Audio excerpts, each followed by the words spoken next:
Attention all SSS members, ay nanunsyo po ng Social Security System ngayong araw lang na maaari nang mag-avail ng emergency loan program ang mga qualified members na naapektuhan ng Tropical Storm Maymay at ng pinalakas na Southwest Monsoon o habagat.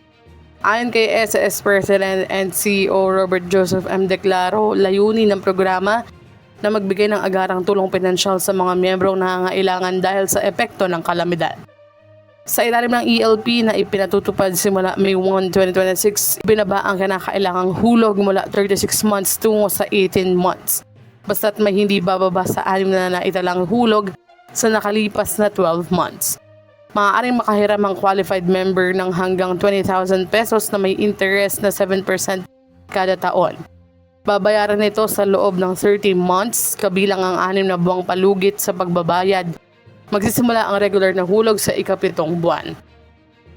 Kabilang sa mga kinakailangan ng pagiging wala pang 65 years old, may updated na information sa SSS, walang hindi nabayarang pautang, at may active account para sa pagtanggap ng loan na nakarehistro sa My.SSS portal.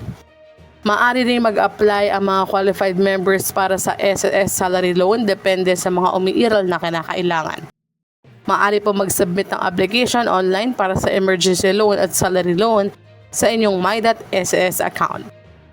Ano po ang masasabi nyo rito? Sana po kayo ay nasa mabuting kalagayan dahil po malakas po muli ang buhos ng ulan. Hanggang dito lamang po muna. Ito ang Chachas TV at iba pa. I-like, share, and subscribe para kayo updated.